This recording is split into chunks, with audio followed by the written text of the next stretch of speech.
good evening, ladies and gentlemen, all my friends in the advertising fraternity.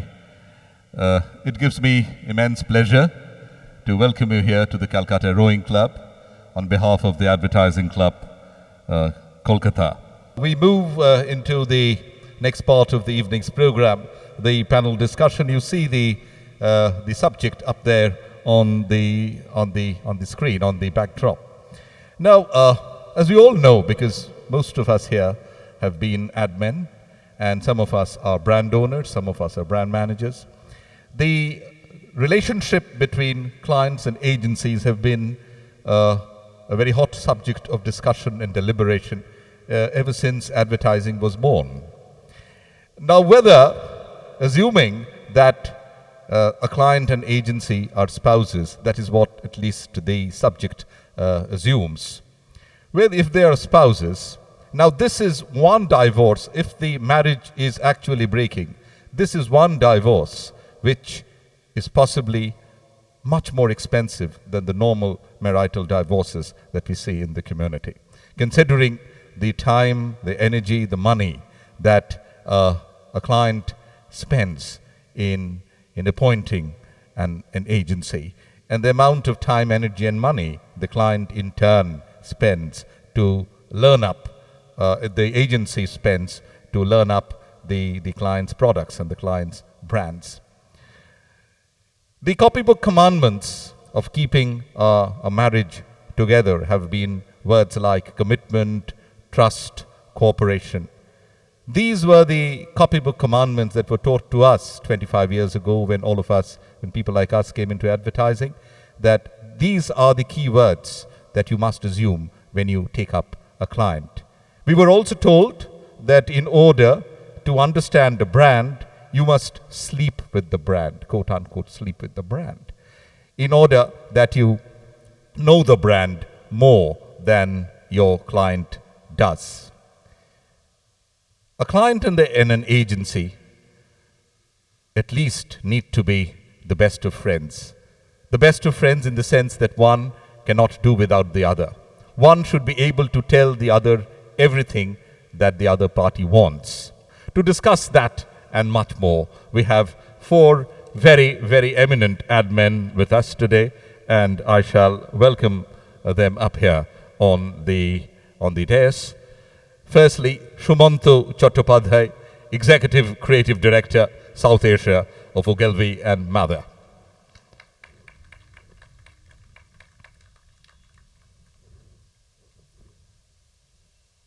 Sumanto Chattopadhay, Ad Club Kolkata welcomes you to this panel discussion.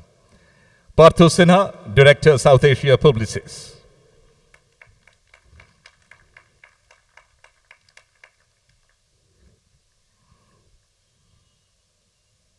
Hemant Malik, Chief Operating Officer, Cigarette Brands and Supply Chain ITC Limited.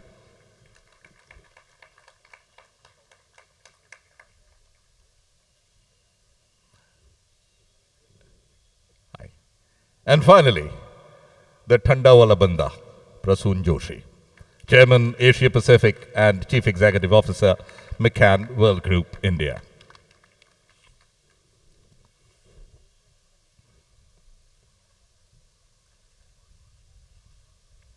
So with that, I hand over the proceedings to Sumanto Chattopadhay to take the panel discussion through.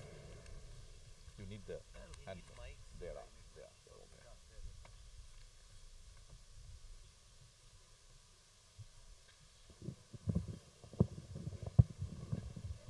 Thank you. You know, you've really given me a complex because I don't have that voice, but I'll try to make up for it.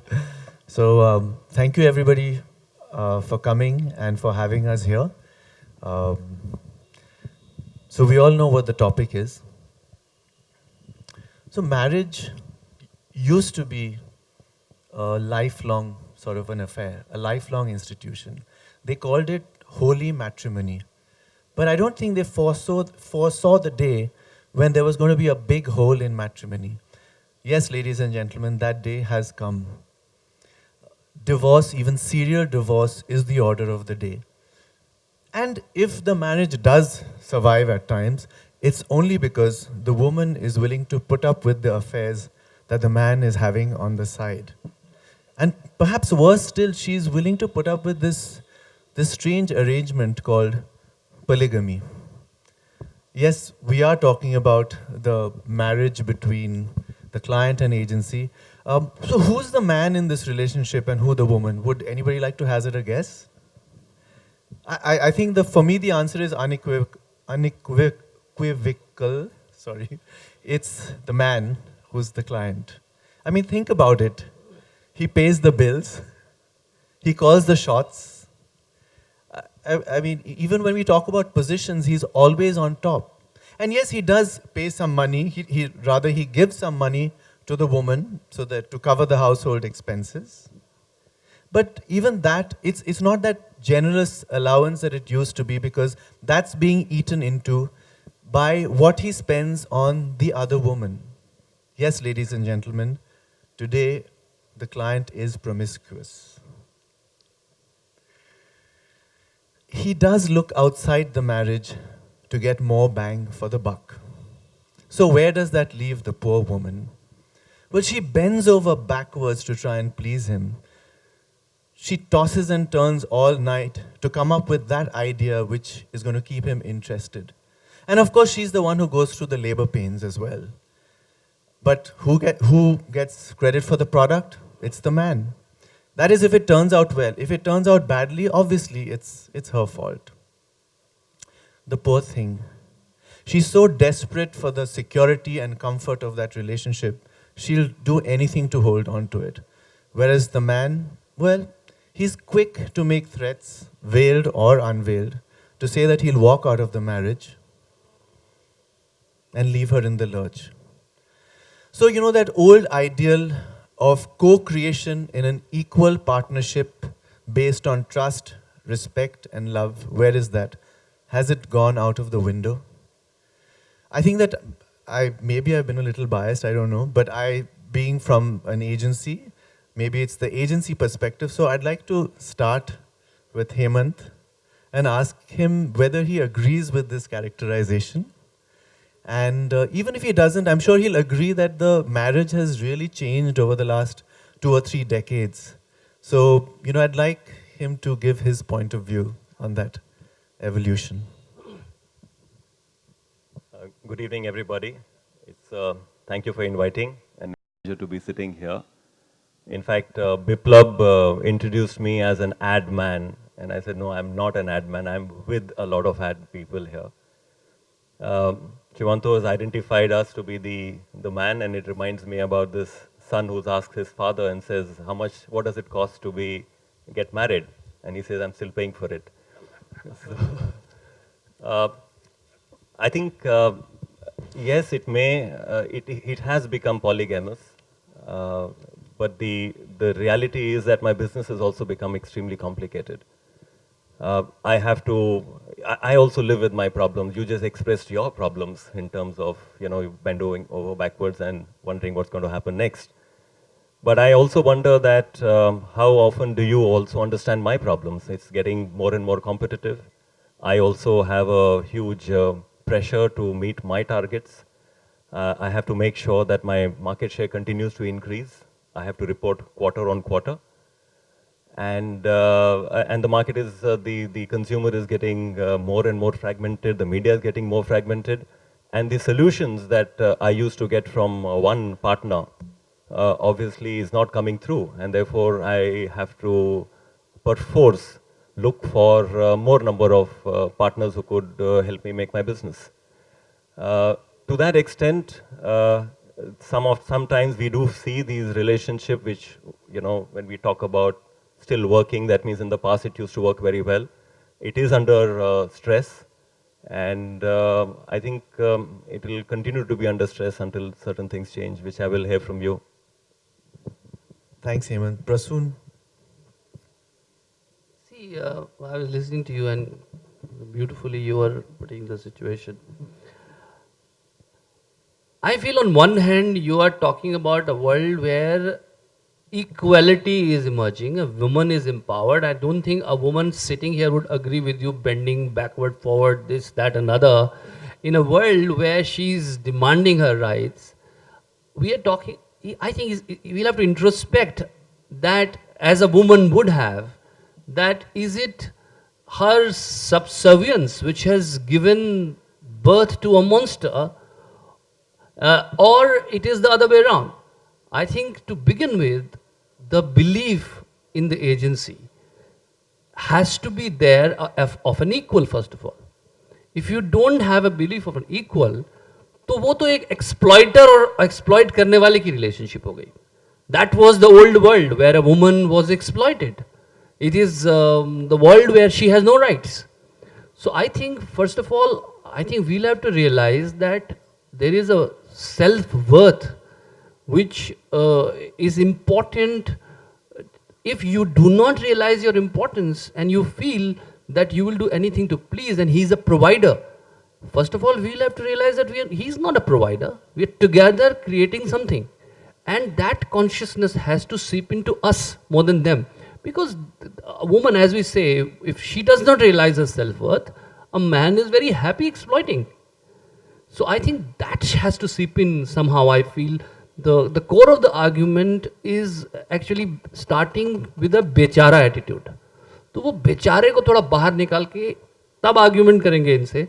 So I think that will be better. And I don't think he should be painted as a monster because, he's alone here and we are three of us. So we have to be conscious that, he doesn't get left alone and I'll have to take sides in between. So please. I have to say here that Hemant is my client and he's a really sweet client. So now you're doing business. Me, business, never. I'm a creative guy. Yeah. So, Partha, I just want to say something, which is that, I've often heard it said that women are the worst enemies of women. Does that kind of apply here when, what's happened to us agencies and the fact that we're kind of down? So we have decided we are women, yeah? But that's a great thing, isn't it? No. Are you saying that women are inferior? No. I'm just saying we have decided. Okay. I will definitely come back to this question, but before that, when I was listening to you and Hemant and Prasoon, I was just thinking that, maybe the institution of marriage itself is undergoing a lot of question, because it came from that stereotypical understanding that the man is the provider and the woman is the providee, and therefore there has to be a upper hand, lower hand kind of a relationship. The point is, why did people get married? What was the purpose of the institute? The purpose of the institute was at a very fundamental level to procreate.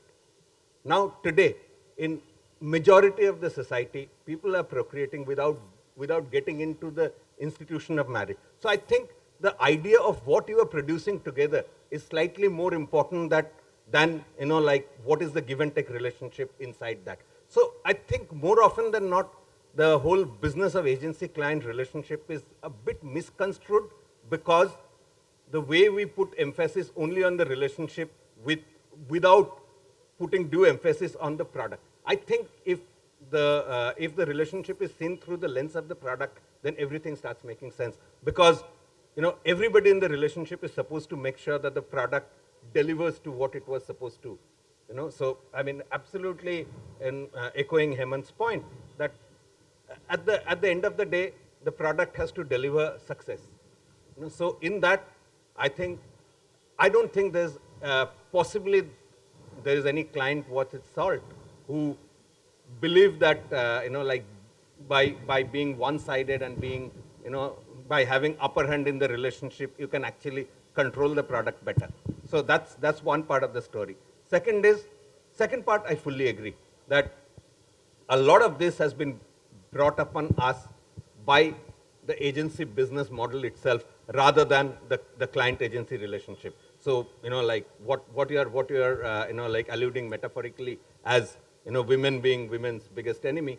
True, because within the agency business, what we have done is, we have shortchanged the product to try and, get a share of the relationship. That has actually created much bigger damage than the way clients are behaving or the way the agencies are behaving. I think somewhere if the product gets shortchanged, the relationship becomes meaningless. Right. So, Hemant, I'd like to ask you the next question, which is that, so what, I mean, of course, we were talking about divorce earlier. So what is it that sours the relationship? Is it bad service? Is it costs that are too high? Is it a bad campaign? Like, is a bad campaign a deal breaker? Or what, you also mentioned something that, with your business becoming more and more complex, maybe the agency partner doesn't understand it properly. So what is the deal breaker? See, it's not that all agency-client relationship are bad. There have been some very good examples where you actually have a great respect for the person who's sitting across the table, and you believe that he or she is helping you build the brand. The challenge is when you don't get that feeling, where you believe that, in fact, I wonder why is it that I don't think that my payment to the agency is an investment? Why is it a cost? Because you are end of the day helping me build brands which will, so my, an advertising, what I spend on media is an investment, but what I pay the agency is a cost. Sometimes you wonder why should it be like that? And I think a lot of it is about, can I have the confidence that the person sitting across really understands my business? And if you don't get that confidence, then sometimes you actually forget who's the client and who's the agency, and you start kind of doing it. At the same time, it's not always the agency fault. I think a lot of time we ourselves don't try to understand what the other party can bring to the table. And a lot of time you see with a lot of, the youngsters coming in a hurry to try to do many things, it does happen that you've not really understood where the value can come in. But I think the value first is you will have to demonstrate that the value is there on the table. Right. So Prasoon, leading on from that, what I'd like to ask you is that, we're talking in a sense about a marriage between two organizations, but there are also certain key individuals in these organizations, whether on the client side or whether on the agency side. So do you think that the marriage working or not working is dependent on certain key individuals, or is it more the organizations? I think it's a complex question. Again, if you look at the way the profession is, I think individuals would always play a role.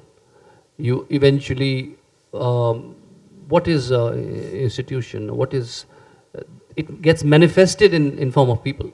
So it's the people only who are manifesting a belief or a business belief or a creative belief.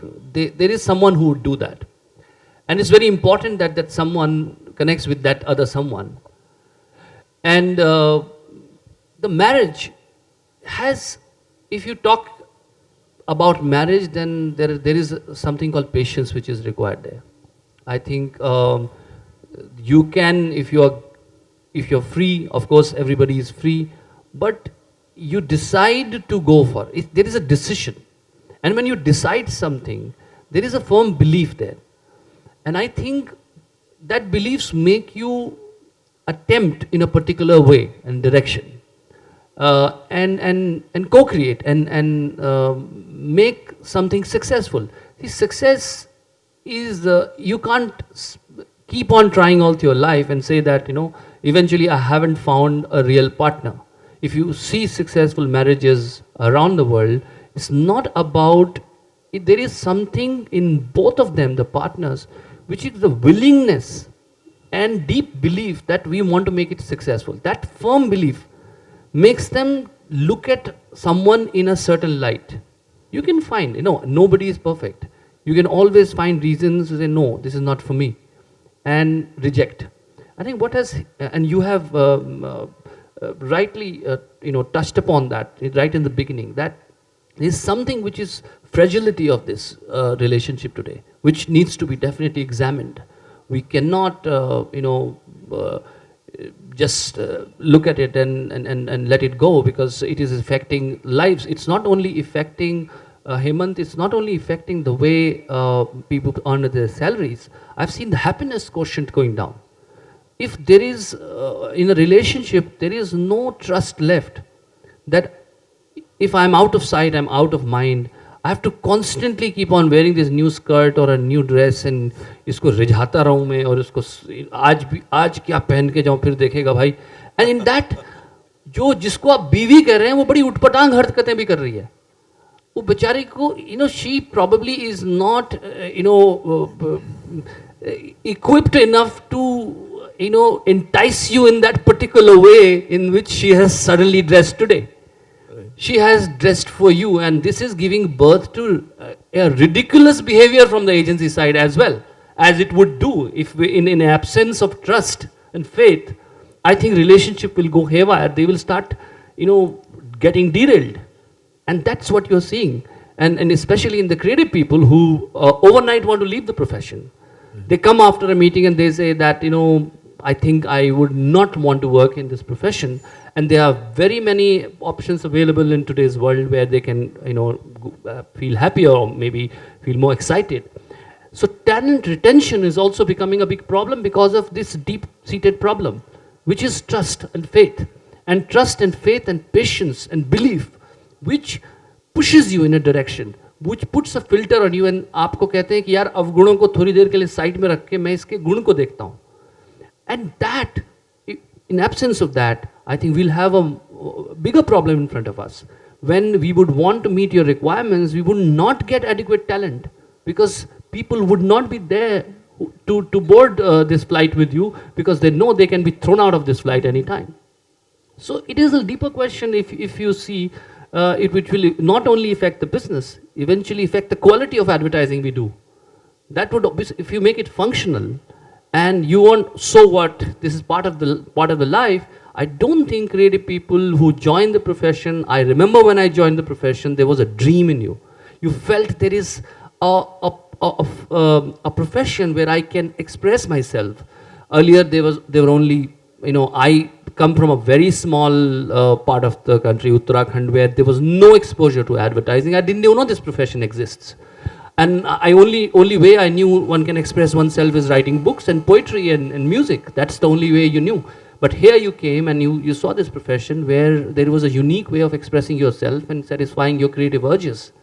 I think those people, if get eventually disappointed with the profession, they will flee the profession. And it is a loss of all of us and eventually loss of the business. Thanks, Prasoon. Yeah, so you talked about how you were a small town boy in a sense, and you came into the big bad world of advertising. I want to ask a slightly different question to you, Patha, which is that this husband, this man. So he could be a foreigner, right? And by foreigner I mean an MNC client, or he could be a national level player.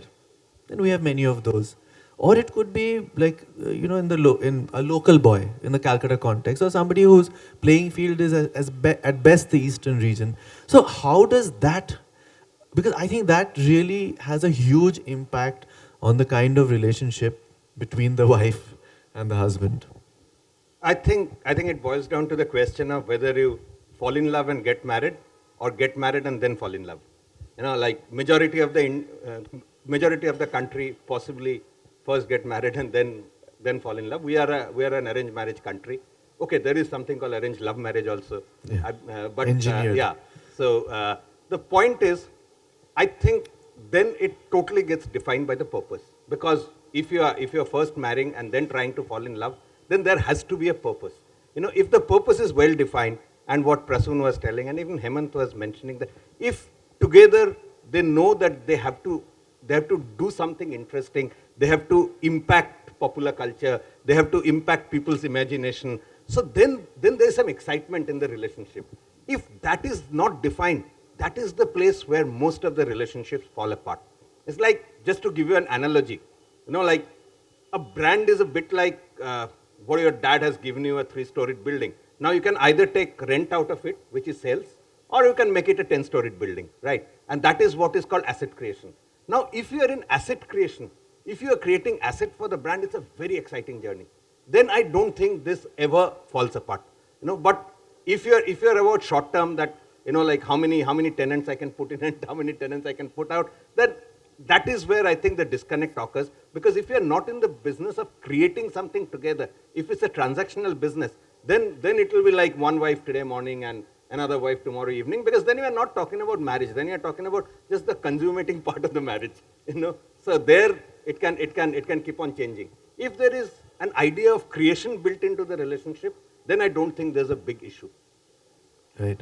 So, yeah, again, we've heard both Prasoon and Partho talk very passionately about, what the person in the agency is looking for.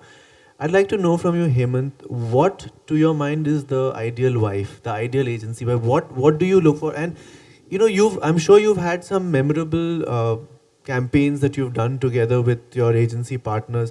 So maybe, you could give examples from there, or you could just tell us what would define, what are you looking for in the partner? Actually, very difficult to say what all are you looking for in the partner.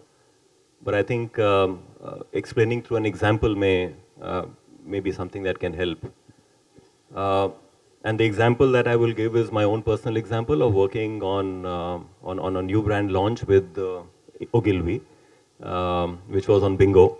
And I think, one has had a chance of working with many agencies, but this was an opportunity when we were creating a new brand and we were launching it at the time of the World Cup. So we had planned 9 months in advance that this is the World Cup and we want to launch the campaign at that point of time. The campaign was ready. As good advertisers, we went and did a consumer test and it bombed. And sure enough, we went and saw and we found that consumers, half the people understand, half the people don't understand, and so it's quite a risk in terms of what you should do.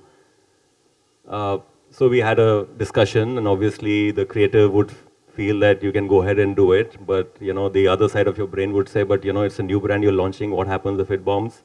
So there was a big dilemma. But I think the confidence which the agency gave me, in the sense that don't worry, we are with you, and in case it bombs, we will get to know very, very quickly, and we will turn around something in the next 10 days. Don't worry. Normally, a film will take 6 weeks, but we'll turn around 10 days so that we will have a plan B in place. We went with it. It worked very well for us, and the rest is history. But I think there was this confidence that one had that when the other party is with you, that they are going to bear the pain with you, because if you do a new launch and it bombs, then your head is on the thing. But you got that confidence, and I think that to me was very, very important. That how can I have that confidence that this person is with me, and it is not just about having created an ad and then he may be very happy that it may win an award, it may not win an award, because that is very good feeling. But if my brand is not going to work, it's not really going to help me. So I think it's about maybe in that relationship there was a huge work that you did together. There was a lot of debate and discussion that happened, and there was this confidence that had got created. So that is a great example.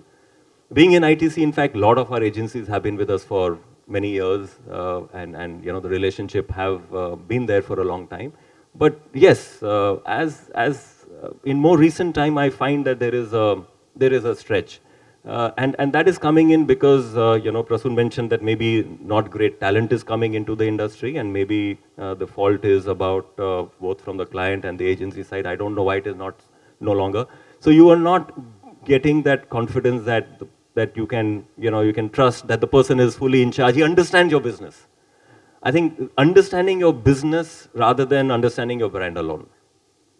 So to me, that is going to make a lot of difference, because you can come and the ability to come and challenge. Because sometimes you have the discussion and people just take the feedback and go away, and nobody comes and challenges and says, why not? Because you do look forward for the challenge. Because if there is a challenge, then your brand manager may not challenge you, but an agency partner certainly can challenge and give you a new perspective. Thanks. Prasoon, I want to come back to the question which I'd asked Partho already. Again, this thing about the type of company that it is. So from my experience, there's a Unilever, for example, who's a multinational. They have a certain way of advertising and a certain way of working. You have an ITC which has a slightly different way.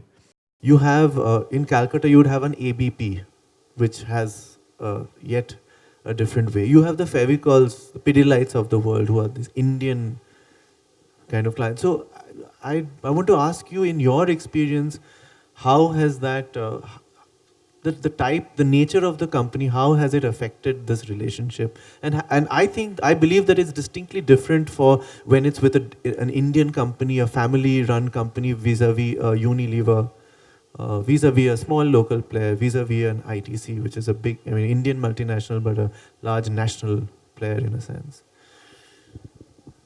I think it's about culture. I've worked with giants like Coke. In McCann, we have a client like Coca-Cola. On another hand, you have Perfetti, which we work all together on. If you look at our work, has been very good in both. Some path-breaking work has been possible in both cultures. One is where you personally build relationship. Another one is kind of an institutional giant where you have processes and other things in place. But even if it is a large company, I think it boils down to the culture of that company, how that sort of percolates down to the lowest common denominator in that company. Is it a culture of breeding ideas, looking at co-creation, considering agencies not as supplier but as partners? I think that culture will definitely be manifested by individuals, and those individual equations play a big role, but the culture is paramount. I think if it is not there in the company, it will not be. So in owner-driven companies, it's easier. They are all been owner-driven companies. If you look at what we are experiencing here, with United States experienced years back, when you watch Mad Men today and you see Don Draper, going to a client's house and a drunken client and explaining an idea, you can probably identify with it. You've been with owners and you know what they are. Sort of, they have their own fetishes, they have own sort of quirks, and you live with that. Probably we are experiencing it now because of entrepreneurialism in this country. Newer companies coming, a lot of, look at the e-commerce, which is exploding in this country, and you see young clients who are half your age, who are running these companies, the owners of these companies. And you got to listen to their ideas, and you got to, because they have a certain belief in their ideas, and they've gone ahead and launched their companies. So I think, but yes, having said that, everywhere you see there is a culture. And if there is no culture of partnership, no culture of, it's just that the clients, partners or clients are insecure themselves. They have short-term goals. We keep talking in advertising about brand building. And if you keep talking at this language to a client which has a 3 months window in his life, he's not telling you. I think the transparency, Hemant, is very much required. I appreciate the clients who come to me and tell me, listen, I'm here for 3 months. In 3 months, I have to make this difference, otherwise I'm out of my job. Now, this is very transparent. Because I'm on other hand talking about long-term brand building. See, 2 years from now we'll see this happening. Actually, he's saying, I'm here for 3 months. If these 3 months I survive, I'll be with you for 2 years. Otherwise, I'm not there. So I think there is that transparency which is required, and also realization from agency side that we need to understand these short-term goals as well as the long-term brand planning. I think somewhere everything will boil down to culture of transparency, culture of partnership. And that is where probably whenever we miss it, we miss that. Thanks. So Prasoon has just told us about the culture of transparency and partnership. But Partha, do you think that very often, no matter what we say, and we say a lot of beautiful things about how we want to be valued by those who value, etc. But somewhere when we have a presentation to make to a client, I think everybody just goes into this kind of unidimensional mode. We have to sell this campaign to the client. I mean, the creative people, because they think it's like the cleverest thing that they've ever, I don't think at that point they're thinking about the business goal. So is it that, do you see this, that somewhere despite all the, all the modern methods and techniques and everything, somewhere on that day, it boils down to, I have to sell this presentation, this campaign to the client. And does that end up shortchanging us? Yes, it does, because I have a kind of pathological aversion to the idea of selling. Because if I have to sell something, which means, and if it's not selling itself, or if I'm not making that person wanting to buy, then there's a fundamental problem. Because selling is for vendors. Selling is classically for vendors. You get onto a train and you see half-baked wares are being hawked off, and that's what is selling. So I think this is where the the idea of purpose comes in. So if the agency creative blokes, if the client brand manager, if the agency planners, everybody are everybody trying to rally around one single purpose of what I'm going to achieve with this, then I don't think that problem starts. More often than not, it doesn't happen. It is theoretical. I completely buy the point that it is theoretical. It doesn't happen. And many times, this is the starting point of a breakdown of a relationship in many cases. Because if people are trying to shortchange each other, if the client is not telling me that he has got a 3-month job in hand, and if the agency is not telling that I don't care about whether you sell or not, this will win. This will win in so and so. Jeetega. So yeah, jeetega. So if the agency is thinking jeetega and the client is thinking that what he is talking about 2 years, मेरे को कल सवेरे sale चाहिए. So if they are not talking about it, I don't think that marriage can ever work, because the fundamentals of that is built on I'm desperately trying to shortchange the client is desperately trying to shortchange me. So from which angle do you think that marriage will actually work? So yeah, it will not. I think it's as obvious as anything else. So I think also the way that marriage is Partho, you said you don't believe in selling, but my whole job is to make sale. I have a problem there. I'm saying maybe making people want to buy. That was a wrong move, Partho. Yeah, making people want to buy is the gig today. You don't sell. I believe in selling. Or else. So, talking about brokering marriages, I think there's also been a fundamental shift in the way that's happening. Increasingly, Hemant, we find that a lot of agency hires as well as renewal of contracts is something that the financial guys are coming in and doing that. And somewhere, I think at least in agencies, we feel that is detrimental to the marriage, because yes, the numbers and the monies are important, but it gets a little short-sighted and it doesn't look at the full, what is the agency bringing to the table, and if you spend a little more, you might get something far more valuable. Is that process getting shortchanged with the purchasing guys, the financial guys, taking a decision as to which agency, the client is going to work with? That's a problem we also have. The purchasing guys getting into every negotiation. But I think since it's a service being purchased, and purchasing is getting into it, because if you're going to be dealing with many kinds of agencies, there has to be some evaluation, which is, and I think even if that evaluation is taking place, it doesn't matter, because there are single party courts. There is, I think one area where, when we talk about transparency and all, I think more communication could also help. Because if there is a higher degree of communication that takes place, and it could even be through more formal communication, which could even be, your agency half yearly, whether you call it appraisal or any kind of discussion. Because when you have those formal discussion around how this relationship is progressing, then you are also able to put the right value to it.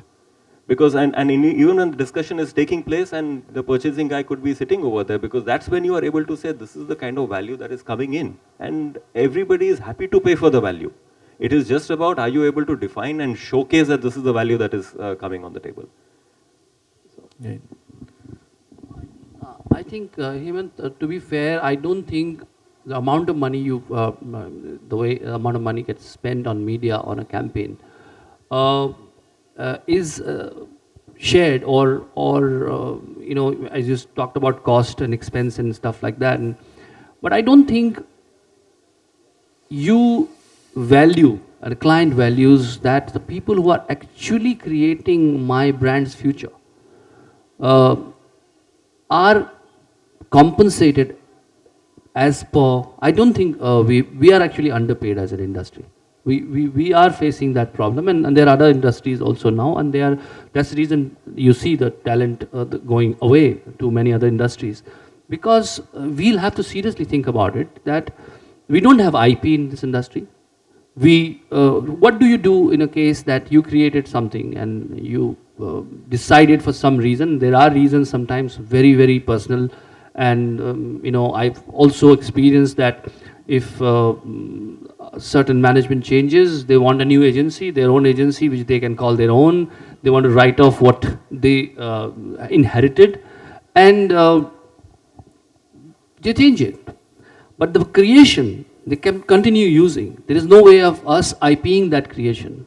They keep benefiting from it at an idea level. They might do another execution, but there is no way of us getting compensated. This is probably the only industry where so much of creative ideas are given. And I flirt with many other industries in creative field, and I tell you, in advertising, the amount of ideas we share with our clients, when a pitch happens, or day to day the client says, I want to see digital ideas, I want to see activation ideas around this, and we, like, the whole agency works around and presents a plethora of ideas together. I don't think that much is the return, which I asked the youngsters who is like in their early 20s who join our profession. They feel, they don't feel valued. They feel that, they have gone and searched heaven and earth and found out some ideas, and after that, they are not that much valued. And we also feel sometimes we're not adequately compensating those people who are actually working effortlessly in other fields in comparison to other fields. So this is also something to be seen, that the amount of expenses which are going into media today, it's very expensive to buy media. So you say cut it short by 10 seconds because it's costing me this much. But if you see how much you're spending on media and how much you're spending on people who are actually creating that property, that IP, it's in comparison nowhere. And I think we need to find some semblance of sanity out there.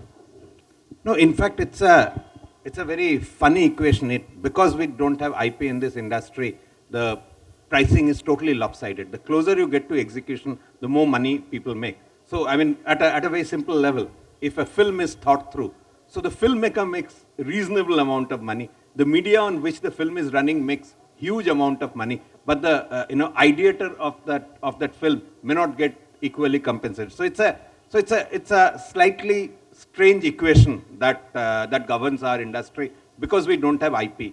But I think, coming to Sumanto's question of whether finance plays a very critical role there, it does, because it doesn't have IP. So therefore, people keep negotiating it as a service. So to a finance person, it's the number of heads into the number of hours so therefore it is being purchased as a IP-less service. So that's where I think the breakdown occurs. So if you want to attract good talent, so you need to compensate them differently. So therefore, the man-hour of one company and another company can never be the same, because nobody is attaching any weight to the quality of the IP. So that's where, yes, it's a big problem, and that's where the breakdown occurs. So from a husband-wife relationship, it is moving to purchase relationships. Money is walking in. So then, coming back to the husband-wife thing, so in a marriage, the woman always feels that the husband just doesn't get her. Like, what she says and what that means is not what the husband is receiving. And I think a lot of times creative agencies face this with clients as well, where honestly, I can say, many times in my life I've been where some clients are not really equipped to even evaluate a creative campaign, especially when it's not yet made. You have to hear a script and really understand. I think sometimes it's just based on trust. It's the stature of the person. If Prasoon goes and sells, it may be a fantastic script, but one of his juniors goes and sells it versus he comes, it makes a huge difference, because I think the husband is buying the person who's selling rather than the idea which is being sold. So how do you think we can improve this? I mean, I think that yes, possibly in companies like ITC, I think people are in some way trained, I think, to evaluate creative. But there are a lot of companies where that doesn't happen. So it's a totally hit or miss, unscientific situation. How do we improve this? I want all of you, because to me this is a burning issue. I mean, this is what really keeps creative people up at night and sometimes want them, because they know that this is, if this campaign went out, people would love it. But how do you, if you're not Prasoon Joshi, if you're not Piyush Pandey, how do you convince? And sometimes even they're not able to convince them. I think when you sit across the table with Prasoon, he come out with 15 scripts in 15 minutes and you want to use all of them. And this is something that I've experienced because he's the person who created Ashirwad Atta for us, and it is India's #1 brand. And so everyone has experienced this. And of course, it does make a difference when somebody narrates it. But logically, it cannot always happen. And therefore, the question is, how do you make sure that something is good, it goes through, that people who are looking at it are understanding. And I think, so that's why we at times rely on research, which creative people don't like. That, how can it go for research? But then that is one of the tools that is also used. Maybe you will also have to see in terms of how you can actually educate the client to understand how to look at creative. Of course, it will depend upon the kind of client you have, but when young people are coming in, they're also willing to learn. And it's also, when the creative person is also a kind of, a big deal as far as a young brand manager is concerned, because he can understand the servicing person because he's, an MBA or whatever, somebody person like him. But when it is creative, there is also a kind of an awe that you have with the kind of a creative person. So how is it that you can train these minds to also understand what it is? Because end of the day, I'm also looking for a great campaign. Right. Just to give you an example of a brand I worked on, Happy Dent. Now, I don't blame the client actually for not knowing what instinctively going to work, because it's not in this field. I remember writing my earlier songs where, as a songwriter, where I would, in my head think, why is he not getting this poetry? This is very good. And saying, no, but you heard that song, something like that. You heard that worked very well. Can you write something like that? So I think, of course, they will rely on their experience. I think the break for a filmmaker or someone who writes his first novel, I think everywhere there will be a problem of not knowing exactly, because if he was a creator, he would have created. That person is not a creator. He's relying on you to create. Now, a young creative person might feel, why is he not with me? I think it's going to, but what he's thinking is also his belief. There is no experience, there is no track record to back it. When, so I remember Happy Dent, they gave me an ad, which was an Italian ad, which was about dating. And this girl, was supposed to be going on a date and suddenly looks at the mirror and feels that her teeth are not shining. So she takes out a gum and chews it, and the boy comes and, happily ever after kind of thing. I said, no, it's not working for me. And they said, no, you got to run this here and just shoot it with Indian models and run it. Something told me that this kind of seriousness towards brightening teeth is somehow not sitting right. It's a pan-chewing country, for God's sake. I mean, we don't take teeth shining so seriously. That somebody's marriage will break because of her teeth are not shining well. This is too much of, Western way of thinking. So I thought, you need to trivialize this a little bit, make fun of it, so that people casually can consume this product. So what one did, I remember we were shooting an ad, and I requested the director, Dadu, to on the side put a set for which we were putting our own money to shoot an ad which was there in my head, which is a photographer whose assistant actually is a flash bulb, And this ad I shot on my own. And while we were putting this Italian thing on research, we put this on also on research. And this, of course, won hands down. And the client put his money on this and said, let's go ahead with it. And it really helped them. And after that, I did the Palace commercial, which all of you know that whole city is with bulbs. The sales of this product, only just to give you an example, it was supposed to be sold out of chemist shops, originally planned. Now you go to any pawn shop, you can buy a Happy Dent because it trivialized it. It made it part of, non-serious, fun product, which works in this country. Now for this, one has to, and I remember when I was presenting the Palace script, the script was, there is this man who is employed as a bulb in a king's palace. And he's the chief bulb of the chandelier. And he's getting late for his work. And on the way, you see, he meets all his friends who are all bulbs. So there's some bulb in a street light, some is a bulb in a swimming pool, and they're all saying hi. This is what I'm narrating actually. And the client Samir is looking at me, and of course he respects me, but he thinks this guy is going crazy. And he said, are you serious? That the story of a man who's a bulb. I say, yeah, that's why I'm presenting. This could have not got approved, yes, if a young boy presented it. I had already proved to him once, going through his process of research, that believe in my instinct, it would go right. So he trusted me on the second one, which was even more bizarre.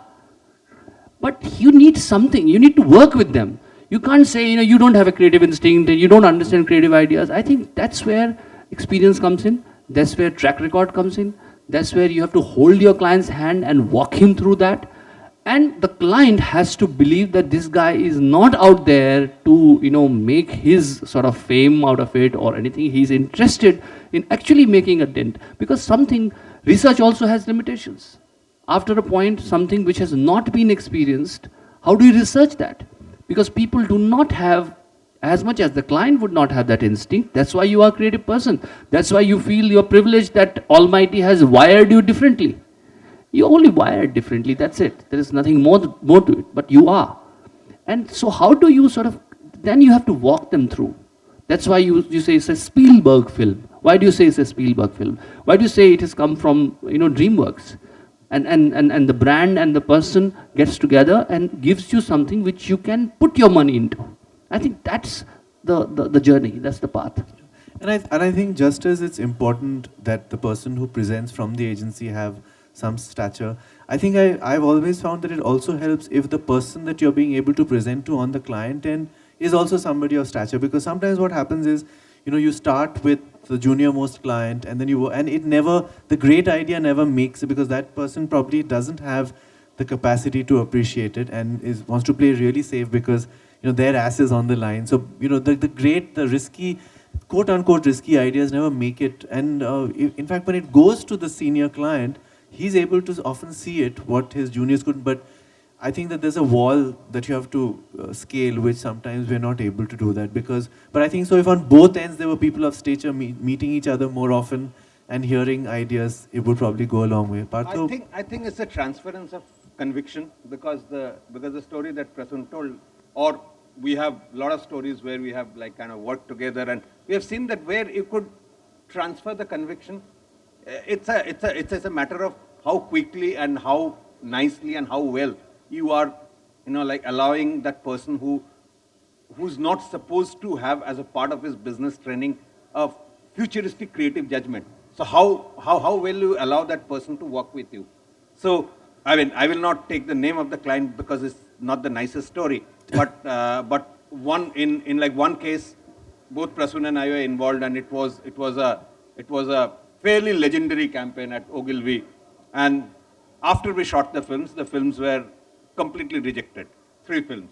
I know what you're talking about. So and then at that time, we were so convinced that I actually said, and everybody later told me that I will have to personally pay for it. I said that we will put it in research. If it doesn't come in top top 5 percentile, we will not only pay for the research, we will also pay for the film shoot because we are that convinced. And then the person goes with you, and then the film does phenomenally well in research, and it goes on to win Grand Effie and everything. So then you know that like you have been able to successfully transfer the conviction. At times you got to put your money where your mouth is, which I think is a very difficult proposition for agencies nowadays, because you don't earn too much of money. So what do you put? Like you are primarily left with a lot of mouth and not too much of money. So I understand that that's a problem. But at times the conviction costs you money. Like conviction can't be that trust me. Like Prasoon can get away by saying trust me because he has put in that kind of, like body of work for people to trust him. However, for a young person to stand up and say trust me, what are you willing to put on the table? Because if you want me to trust you, are you willing to pay a price for that? Right. So more often than not, these kind of convictions are not transferred, and therefore, it becomes a bad marriage. Coming back to the topic, see, I haven't forgotten the topic. Thanks. So yeah, it becomes fodder for bad marriage. But I'm saying conviction needs to be transferred. Right. Any questions from the audience, because we are going to kind of wrap up very soon. So is there somebody who has a burning question that they would like to ask anybody on this dais? No? Yes. Good evening. This is primarily addressed to Mr. Joshi, Prasoon Joshi. Having said what Mr. Malik said, that, Ashirvad you did, and it was a big brand, and it did fantastically well. I just want to ask how difficult it is for people like you who are creative and obviously like to work with a lot of latitude, when a big house, maybe a big brand, let's say Unilever or a P&G or a Wrigley's, force upon you and don't give you the latitude to work, if you know what I mean, in terms of your creativity. How difficult is it then to come up with something to meet their demands? Definitely it's challenging, and my partner and very close friend Govind Pandey is sitting here. He would tell you, and he's been kind enough to travel for the occasion from Bombay. Thank you, Govind, for coming. We work on Marico brands, where probably the canvas is shorter, smaller. The definitions are tighter. But that is the challenge. I think a lot of creative people ask me this question. On one hand, when you write poetry, and on one hand you do advertising, I mean, do you feel that the freedom is more there and less? I mean, I think even if you look at Michelangelo's work, it is a commissioned art. It's not that he could paint anything there. He had to paint something biblical. He had to paint in a canvas which was given. It's not that I will paint the sky, or it was not as free. It's never as free. It's never. There are always limitations. There are always boundaries. Yes, you have to struggle to define the canvas as large as possible. But at the same time, there will be defined canvases. And when they are tighter, they are more challenging. But that's why you have art forms which are emerging out of needs. When you have less and you want to say more, you have a haiku emerging out there. So I think art forms have emerged out of a certain need, a certain restriction. Its restriction give birth to invention. If you have everything free, please believe me, if there was nothing, no restriction on human beings, you would not find invention and innovation coming out, especially in the creative art. It is important to understand that on one hand, you can feel that those are restrictions. On the other hand, you can feel that there are opportunities to define. And I think you have to see, and that's the only way to look at it positively. Otherwise, we'll get bogged down and we'll feel that, it is very, very functional, it is very mechanical. Thank you, Prasoon. So now we've come down to last words. I'll start with Partha.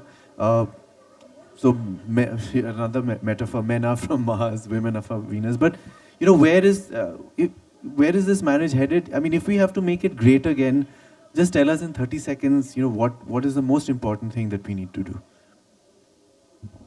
I think stop calling it marriage. Live together, procreate, feel very happy, have a lot of breathing space, and it will 100% work. Hemant? Understand my business. Make sure that your objectives are like my objectives. I'll be very happy with you. Prasoon? And don't lose a sense of humor. I mean, Partha is a living example of it. No matter how tough the business becomes, it's always, sort of, you'll hear something light-hearted from him coming. And so that, I think that the sense of humor has to be kept alive. And you have worked in this business for so long, you know the art of, what keeps us alive. And the most basic belief is the belief you should have in your partner. And again, I will reiterate, a relationship will only succeed if your intent is to make the relationship survive. If your intent is to question, you will find various, बहुत बहाने हैं छोड़ने के, रखने के भी बहुत कम है. Thank you very much, Hemant, Malik, Prasoon, Joshi, and Partha Sinha. Thank you very much, audience. Thank you for having us, and I hope that we've been able to slightly enlighten you about this complex marriage, which Partha says we should stop calling a marriage. Thank you very much.